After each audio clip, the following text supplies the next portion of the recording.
Bismillahirrahmanirrahim. Assalamualaikum warahmatullahi wabarakatuh. Kenalkan, nama saya Muhammad Majid Yahya, nomor induk mahasiswa 20200510391. Kali ini saya akan membahas pemikiran filsafat Islam Ibnu Khaldun. Langsung saja kita masuk ke tujuan penulisan.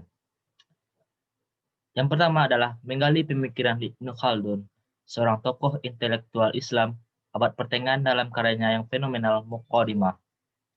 Ibnu Khaldun merupakan salah satu ilmuwan besar yang lahir ketika peradaban Islam mengalami ujian berat di timur maupun di barat.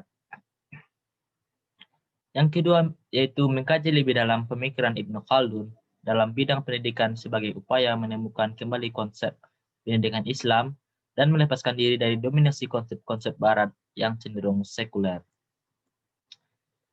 Ini adalah biografi singkat dari Ibnu Khaldun. Yang pertama yaitu silsilah keluarga dari Ibnu Khaldun.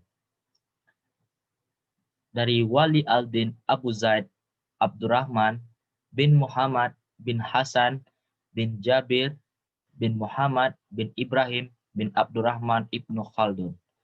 Lahir di Tunisia pada tahun 1332 Masehi atau 732 Hijriah dan meninggal di Mesir 1406 Masehi atau 808 Hijriah. Ibnu Khaldun berasal dari keluarga keturunan Yaman yang hijrah ke Spanyol pada abad ke-8 Masehi. Keluarga besar mereka tinggal di Sevilla. Kemudian, ketika situasi di Andalusia sedang goncang akibat pertempuran dengan bangsa Nasrani, mereka hijrah ke Afrika Utara, tepatnya Tunisia. Ini adalah karya-karya Ibnu Khaldun. Yang pertama, Al-Ibar, Al-Muqaddimah, Al-Ta'rif, Al-Shifa, Al-Syair, Litahzib Al-Masail, Lubab Al-Muhasal, Fi Usul Al-Din, dan lain-lain. Ini kita akan memperdalam pembahasan tentang kitab Muqaddimah, yaitu karya fenomenal berisi cara penyusunan sistematika, filsafat, dan sejarah. Dalam buku ini dijelaskan pandangan-pandangan beliau mengenai hal-hal yang berkaitan dengan negara dan masyarakat. Termasuk di dalamnya dibahas mengenai pendidikan. Buku ini diterjemahkan sebagian dalam bahasa Turki pada tahun 1730 sampai 1731, bahasa Prancis pada tahun 1806 Masehi, Jerman pada tahun 1812 Masehi, dan bahasa Inggris tahun 1957 Masehi. Sedangkan terjemahan yang cukup lengkap ke dalam bahasa Prancis dilakukan pada tahun 1862 Masehi sampai 1865 Masehi, dan ke dalam bahasa Turki pada tahun 1870 Masehi. Corak berpikir di dalam Muqaddimah tidak dijumpai kesan sebagai seorang saintis konvensional yang memakai fakta-fakta empirik dan rasional yang kontradiktif dengan otoritas. Dalam setiap analisisnya yang tajam dan rasional, ia senantiasa mengkonsultasikan solusinya dengan wahyu. Wahyu tidaklah dia letakkan sebagai premis minor dalam tata pikir yang dikembangkannya, tapi sebagai premis mayor yang menjadi referensi setiap pemecahan masalah. Kenyataan memang setiap solusi ilmiah yang tepat senantiasa sejalan dengan wahyu, dan mengakui peran intuisi di bidang intelektual dan tidak menyandarkan sepenuhnya pada logika formal dengan membiarkan kebenaran diilhamkan ke dalam pikiran mereka oleh Allah Subhanahu wa Ta'ala sendiri. Ibnu Khaldun pernah mengatakan, Allah telah mengungkapkannya kepada saya tanpa mempelajari dari Aristoteles atau informasi lainnya dari guru Persia. Ada perbedaan pendapat dari para penulis.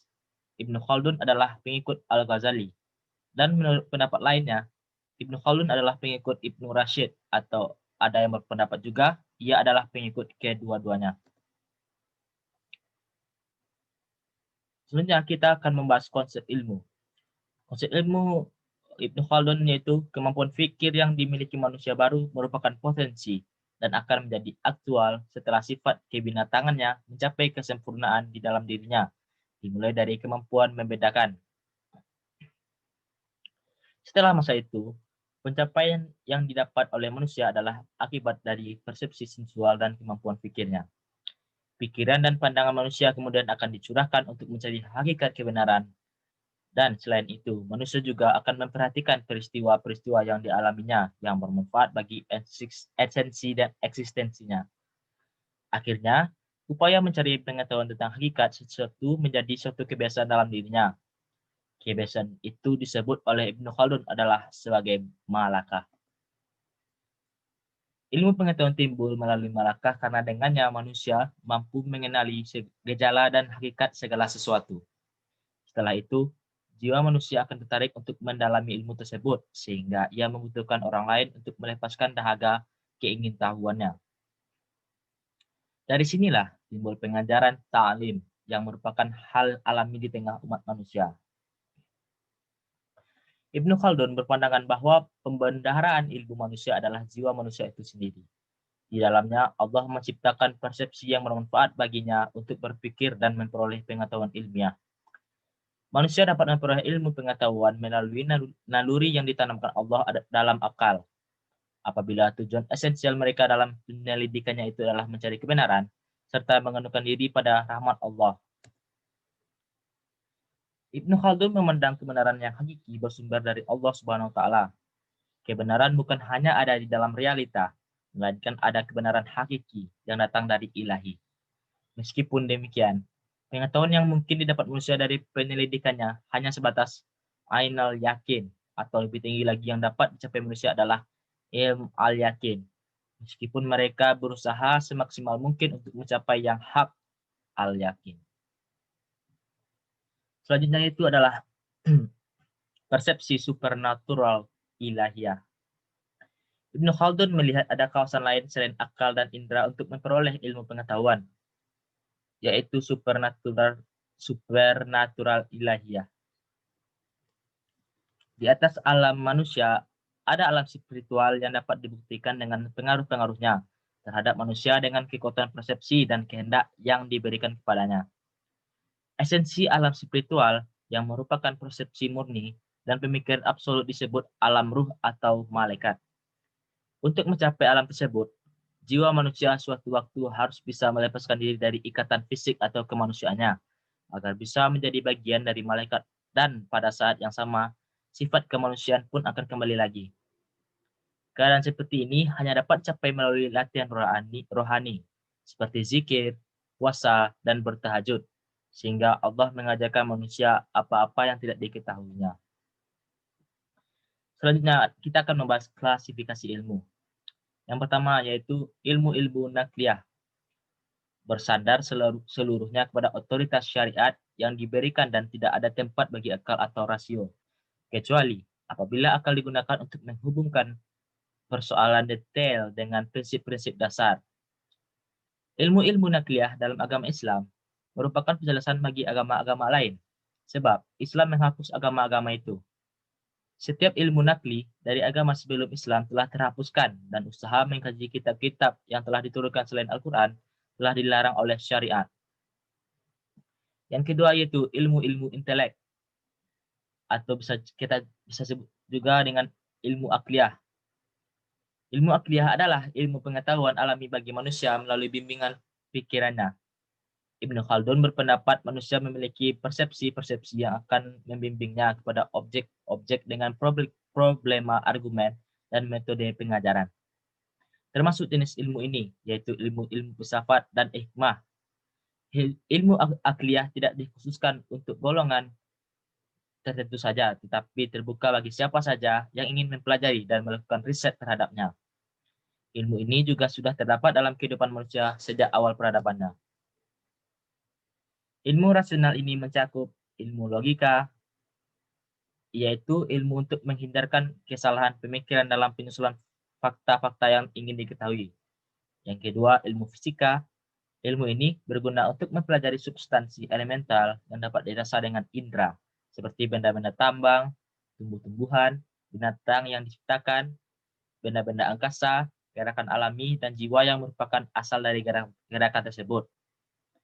Selanjutnya yang ketiga, ilmu metafisika, yaitu mempelajari masalah-masalah metafisika dan spiritual.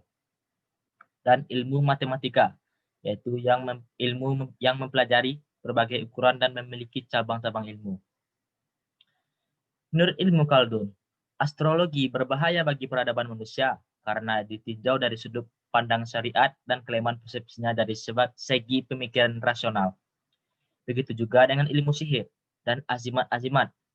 Kedua ilmu tersebut dilarang oleh syariat karena mengandung bahaya dan mengharuskan orang-orang untuk menghubungkan dirinya dengan benda-benda selain Allah Subhanahu wa taala. Jadi, kesimpulannya adalah yang pertama, Malakah merupakan teori sentral dalam konsep pendidikan Ibnu Khaldun. Yang kedua, Ibnu Khaldun juga berhasil mendudukan sejarah proporsional ilmu-ilmu nakliyah dengan aklilah. Hal itu dikarenakan beliau adalah seorang filsuf yang orisinil dalam filsafat Islam dan mampu menyingkirkan pengaruh-pengaruh filsafat Yunani dalam pemikirannya. Dan ketiga, kitab Muqaddimah mengungkapkan berbagai problematika pendidikan pada zamannya yang masih relevan dengan kondisi pada masa sekarang. Oke, hanya sekian, itu saya sampaikan. Terima kasih. Assalamualaikum warahmatullahi wabarakatuh.